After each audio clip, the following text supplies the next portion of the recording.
Bismillahirrahmanirrahim.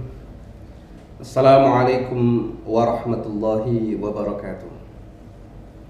Alhamdulillah, wassalatu wassalamu ala rasulillah Sayyidina Muhammad ibn Abdillah wa ala alihi wa man wala. Allahumma salli wa sallim ala nuril anwar wa sirril asrar wa tiryatil aghyar Sayyidina Muhammadin al-Mukhtar wa ala alihi al-abhar wa ashabihi al-akhyar adada ni'amillahi wa ifdalih. Rabbi shrah li sadri wa yassir li amri wa hlul 'uqdatam min lisani yafqahu qawli. Raditu billahi rabba bil islami dina wa bi Muhammadin sallallahu alaihi wasallam nabiyyan wa rasula. Amma ba'du, yang saya hormati Bapak Ibu guru PAI serta anak-anakku sekalian, siswa-siswi dan pelajar SMA, SMK sederajat dimanapun kalian berada, semoga Allah senantiasa menjaga dan merahmati kita semua. Baik, pada pertemuan kali ini kita akan melanjutkan materi demi materi dari pendidikan agama Islam dan budi pekerti, yang insya Allah pada pertemuan kali ini kita akan mengangkat tema wakaf. Namun sebelum itu mari kita terlebih dahulu membaca doa, semoga Allah memudahkan semua urusan kita, melancarkan dan memberikan kesuksesan dan keberkahan untuk semua yang sudah kita rencanakan dan kita kerjakan. Ala hadiniyah wa ala kulli niyatin salihah bijahi nabiyyina Muhammadin sallallahu alaihi wasallam. Al-Fatihah. A'udzu billahi minasyaitonir rajim. Bismillahirrahmanirrahim. Alhamdulillahi rabbil alamin arrahmanir rahim maliki yaumiddin iyyaka na'budu wa iyyaka nasta'in ihdinas siratal mustaqim siratal ladzina an'amta 'alaihim ghairil maghdubi 'alaihim waladdallin. Amin. Baik. Kita akan berbicara tentang wakaf. Namun sebelum itu mari kita lihat ilustrasi sebagai berikut. Saya memberikan beberapa contoh praktik wakaf yang banyak kita temui di masyarakat kita ya. Misalnya saya contohkan di situ wakaf sandal wudhu. Jadi ini wakaf yang murah, yang ringan, yang menurut saya cukup inovatif dan menginspirasi kita semua. Jadi sebelum kita masuk ke definisi, kemudian apa itu rukun wakaf, kemudian hal-hal terkait dengan prosedur dan hal-hal wakaf lainnya, kita akan memberikan contoh-contoh terlebih dahulu. Jadi di sini saya mencontohkan wakaf yang bisa kita lihat di sekitar kita, di masyarakat kita. Ada wakaf sandal wudhu, ada wakaf perlengkapan sekolah imam dan dai. Di situ wakaf meja belajar, papan tulis, Al-Quran, bahkan tempat tidur dan lemari. Kemudian ini juga cukup inovatif, wakaf sumur ya. Jadi di sebagian masyarakat, terutama masyarakat yang kesulitan air bersih atau air tawar, bagi sebagian daerah yang airnya tidak bersih atau airnya asin, maka wakaf sumur ini menjadi sangat penting sekali. Jadi wakaf itu tidak hanya sebagaimana kita kenal selama ini ya. Selama ini wakaf itu hanya 3M biasanya, melulu di 3M itu, makam, masjid atau musola, dan madrasah biasanya itu. Jadi wakaf itu tidak hanya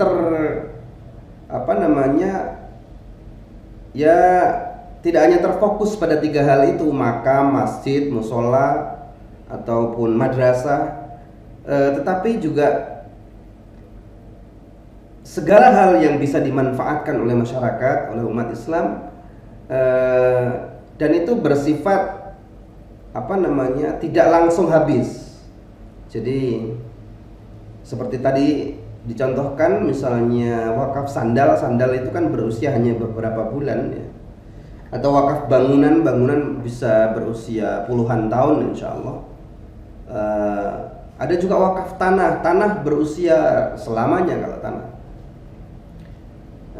Wakaf sumur ini sangat bermanfaat.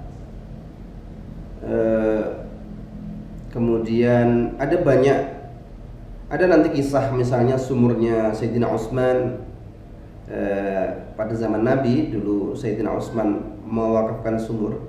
Ini sangat cerdik sekali bagaimana Sayyidina Utsman waktu itu mewakafkan sumur yang saat itu dikuasai oleh orang yang tidak bersahabat sebenarnya dengan orang Islam. Ceritanya nanti saja, tapi insya Allah di video yang lain insya Allah akan saya ceritakan. Kemudian ada contoh lain, misalnya wakaf klinik. Nah ini wakaf klinik, rawat inap gratis. Wah ini bagus sekali. Jadi di suatu tempat, misalnya di suatu daerah yang terluar ataupun daerah-daerah kepulauan, klinik gratis ini, atau klinik yang tidak pun gratis itu, misalnya klinik murah didanai oleh yayasan wakaf misalnya, itu sangat baik sekali. Karena bisa jadi untuk di daerah-daerah terluar, untuk menuju ke rumah sakit itu bisa jadi harus menempuh perjalanan lewat laut berjam-jam. Nah itu tentu sangat bermanfaat apabila ini dilaksanakan di tempat-tempat yang mungkin yang membutuhkan lah untuk itu. Kemudian saya contohkan lagi, ada wakaf Al-Quran. Ini sudah sering kita jumpai di masyarakat. Dan ada banyak contoh lain yang selain contoh-contoh yang saya sebutkan, bahwa wakaf itu bisa produktif, tidak hanya tidak hanya wakaf itu terfokus pada hal-hal yang bersifat permanen atau benda mati, atau misalnya semen atau bangunan, atau saya sebutkan tadi makam, tanah begitu. Tidak hanya seperti itu, tapi juga bisa produktif. Misalnya kendaraan itu kan bagus itu. Ada wakaf ambulans misalnya. Ada wakaf kendaraan untuk antar jemput anak sekolah. Kemudian angkutan yang bersifat bisa digunakan untuk masyarakat misalnya. Nah itu intinya apapun yang bisa dimanfaatkan oleh masyarakat dan itu bersifat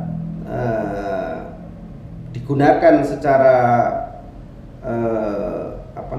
dalam waktu yang lama, itu bisa masuk kategori wakaf. Baik, selanjutnya kita akan masuk ke definisi wakaf.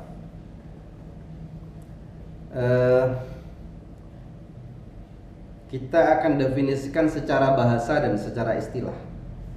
Secara bahasa, wakaf itu artinya menahan atau berhenti, menahan harta untuk diwakafkan, atau artinya juga, atau dapat diartikan bahwa pemilik itu berhenti memiliki untuk kemudian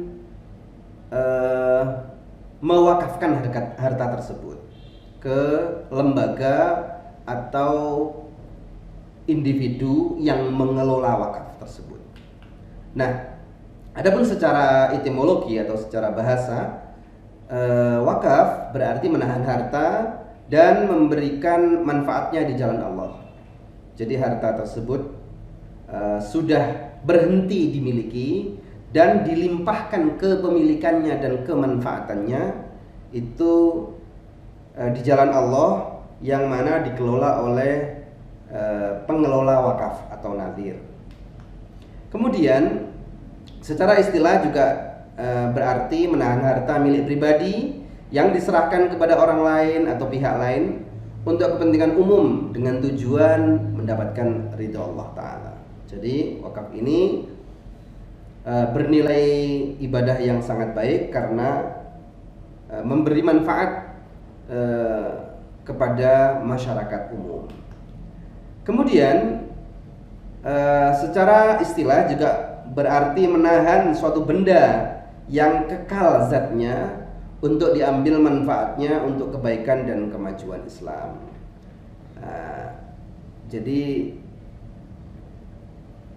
namun ini arti dari wakaf, sebagian harta wakaf ya. Jadi tidak semua harta wakaf itu kekal zatnya, tetapi umumnya itu kekal zatnya. Tetapi yang tidak kekal pun seperti tadi dicontohkan, misalnya perlengkapan sholat, Al-Quran, mushaf Al-Quran, bahkan sandal masjid, itu tentu tidak kekal, tetapi bisa dimanfaatkan dan diambil manfaatnya secara terus-menerus dalam waktu yang cukup lama. Jadi tidak habis pakai begitu, tidak sebagaimana bahan makanan ataupun yang habis pakai. Tetapi ada juga yang bisa jadi, bahkan misalnya seperti sumur juga tidak kekal, bisa dia hanya dipakai misalnya puluhan tahun atau ratusan tahun, tetapi setelah itu bisa jadi rusak atau musnah. Itu bisa saja terjadi. Bahkan bangunan masjid itu juga bisa musnah ataupun rusak. Nah, itu tetap didefinisikan sebagai wakaf meskipun tidak kekal zatnya. Adapun tanah, maka dia bisa kekal ya, bisa abadi. Tanah itu menjadi harta benda wakaf. Baik,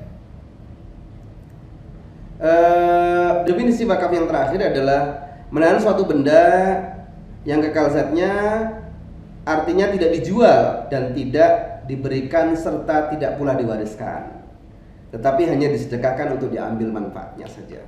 Baik, hukum wakaf adalah sama dengan hukum amal jariyah.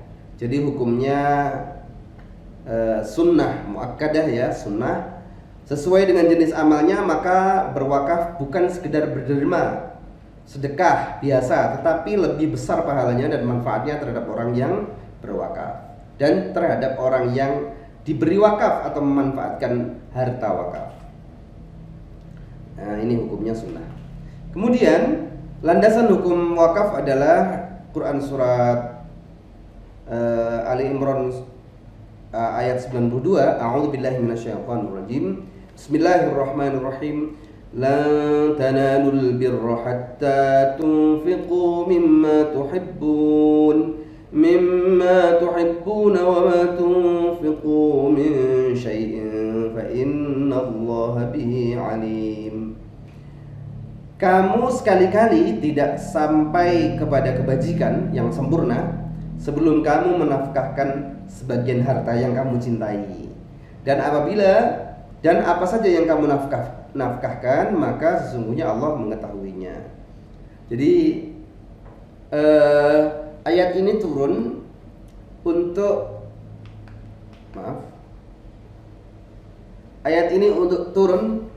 diturunkan oleh Allah untuk membujuk umat Islam agar menginfakkan harta-harta yang dicintainya.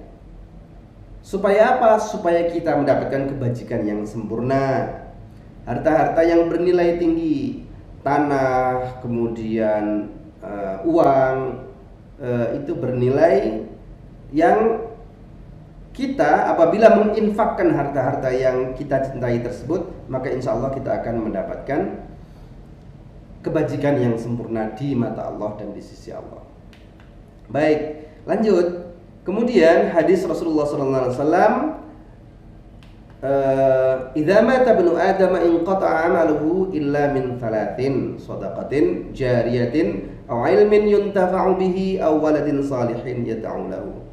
Apabila seorang anak Adam meninggal dunia, maka putuslah semua amalnya kecuali 3 perkara: sedekah jariyah, amal yang bermanfaat, dan anak saleh yang mendoakan kepadanya. Dan wakaf ini masuk kategori sedekah jariyah. Sedekah jariyah itu adalah sedekah yang amalnya senantiasa yang pahalanya senantiasa mengalir. Kenapa senantiasa mengalir? Karena sedekah itu bersifat abadi atau kekal, atau setidak-tidaknya bisa dimanfaatkan dalam waktu yang lama, sehingga dia masuk kategori sedekah jariah, sedekah yang pahalanya selama barang itu masih dimanfaatkan, maka si pelaku sedekahnya atau orang yang bersedekah atau orang yang menginfakkan hartanya itu akan senantiasa mendapatkan pahala. Nah, ini Anda ingin berinvestasi akhirat yang hemat, pilihlah wakaf. Jadi wakaf itu investasi masa depan untuk siapa saja, kaum muslimin muslimat. Karena ketika kita mewakafkan sesuatu, maka sesungguhnya kita akan mendapatkan pahala sampai dengan sesuatu itu musnah dan tidak dimanfaatkan lagi. Maka apabila kita memberikan misalnya tanah, maka tanah itu, tanah kuburan misalnya, selama tanah kuburan itu dipakai untuk menjadi kuburan, maka selama itu pula orang tersebut mendapatkan harta, mendapatkan pahala dari sisi Allah. Jadi pahalanya insya Allah senantiasa mengalir. Baik, sasaran dan tujuan wakaf adalah semangat keagamaan dan memperoleh ridho Allah. Kemudian semangat sosial sebagai bukti partisipasi dalam pembangunan masyarakat. Kemudian tujuannya yang lain yaitu memotivasi keluarga sebagai sarana mewujudkan rasa tanggung jawab pada keluarga.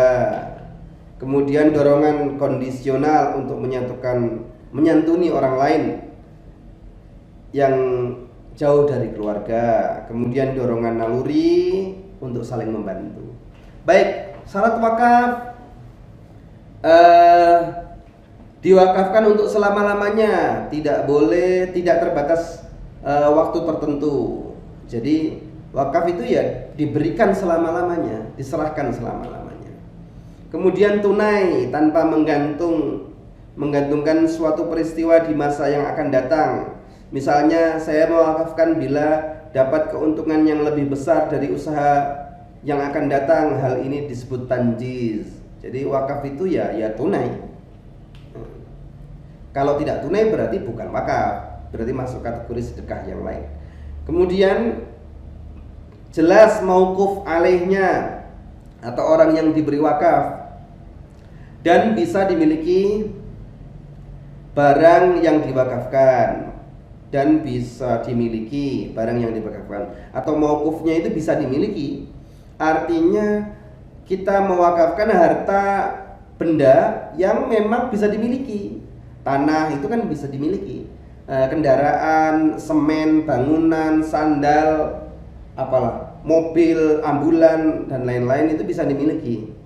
Dan diberikannya itu misalnya kepada klinik A, kepada klinik B ambulannya, atau ambulannya diberikan pengelolaannya kepada masjid. Nah, itu adalah sebagai contoh-contoh bentuk wakaf yang harus jelas mauquf alaihnya atau orang yang diberi atau nadhirnya, dan harta tersebut bisa dimiliki. Baik, kemudian rukun wakaf. Rukun wakaf yang pertama adalah wakif, orang yang berwakaf. Kemudian mauquf, harta yang diwakafkan. Kemudian nadhir atau pihak penerima wakaf atau mauquf alaih, atau nadhir ini pengelolanya nanti ya, sekaligus jadi pengelola. Kemudian sirat itu ikrar serah terima wakaf. Itu adalah rukunnya, cuma 4 ini saja.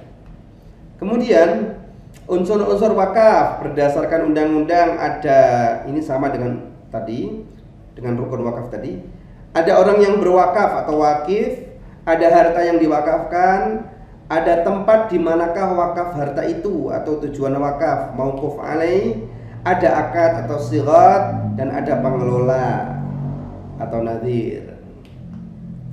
Ada jangka waktu yang tidak terbatas, sebagaimana yang saya sebutkan tadi bahwa harta wakaf ini harus tidak terbatas, jadi selama-lamanya diberikannya itu selama-lamanya. Kemudian macam-macam harta wakaf. Macam-macam harta wakaf itu ada harta bergerak dan harta tidak bergerak. Harta tidak bergerak meliputi hak atas tanah, kemudian bangunan, kemudian tanaman atau benda lain yang berkaitan dengan tanah. Jadi boleh saya mewakafkan pohon ini misalnya, itu boleh, itu tanaman ini untuk diambil manfaatnya itu boleh. Kemudian hak milik atas satuan rumah susun, nah ini juga boleh ini. Jadi untuk di masyarakat perkotaan ini sangat penting. Kemudian benda tidak bergerak lain sesuai dengan ketentuan syariah dan perundang-undangan yang berlaku. Adapun benda bergerak meliputi uang, logam mulia, emas dan lain-lain, kemudian surat berharga, saham dan lain-lain, kemudian kendaraan sebagaimana saya sebutkan tadi bahwa kendaraan itu masuk kategori barang yang bisa diwakafkan, atau hak kekayaan intelektual, hak penemuan itu bisa diwakafkan. Misalnya anak-anak menemukan mesin apa, menemukan obat apa, ramuan tertentu begitu, itu diwakafkan hak patennya atau hak kekayaan intelektualnya, itu boleh. Kemudian hak sewa ini juga boleh diwakafkan. Misalnya saya memiliki rumah di mana begitu, kemudian hak sewanya ini saya wakafkan untuk masjid misalnya, jadi itu boleh itu. Kemudian benda bergerak lain sesuai dengan ketentuan seperti mushaf, buku, kitab dan lain-lain. Baik, saya kira ini ya sebagai pengantar pembelajaran kita terkait dengan wakaf. Insya Allah dengan memahami wakaf dan urgensi dari wakaf ini, kita akan mendorong kebangkitan umat Islam, karena wakaf ini sesungguhnya potensinya sangat besar sekali. Sangat besar sekali. Penduduk kita ini berjumlah 260 juta dan yang muslim sekitar 85%. Maka apabila kita menginfakkan, mewakafkan harta benda kita secara rutin dan sedikit saja, misalnya per bulan itu 50.000, maka 1 tahun bisa terkumpul 600.000, dan itu apabila dihitung dikalikan oleh penduduk Indonesia yang muslim yang 180 juta atau 200 sekian juta itu maka besar sekali potensi harta benda wakaf yang dimiliki umat Islam di Indonesia. Tentu dengan potensi yang dimiliki ini bisa menjadikan pemerataan kemakmuran, kemudian kesejahteraan masyarakat terutama yang masih membutuhkan itu bisa lebih terjamin dan tidak hanya bergantung kepada pemerintah. Saya kira ini sebagai pengantar, semoga anak-anak bisa memahami bahwa wakaf menjamin keberlangsungan pahala bagi kita meskipun kita sudah mati, meskipun kita sudah meninggalkan dunia ini, kita akan tetap mendapatkan aliran pahala selama harta benda wakaf yang kita infakkan itu masih dimanfaatkan dan masih diambil kegunaannya oleh masyarakat, seperti seperti tanah, bangunan, untuk kuburan, untuk makam, untuk masjid, musola, madrasah, yayasan, ataupun wakaf-wakaf kecil lainnya yang kipas angin di masjid misalnya. Itu memberi, selama benda tersebut masih digunakan oleh masjid, maka kita akan mendapatkan pahalanya. Saya kira itu sebagai pengantar. Insya Allah nanti tugas-tugas akan saya sampaikan di Google Classroom atau di WhatsApp group. Semoga apa yang saya sampaikan ini bermanfaat, dan kita tutup dengan hamdalah, alhamdulillahirabbil alamin, wal afu minkum wallahul muwaffiq ila aqwamit thoriq. Wassalamualaikum warahmatullahi wabarakatuh.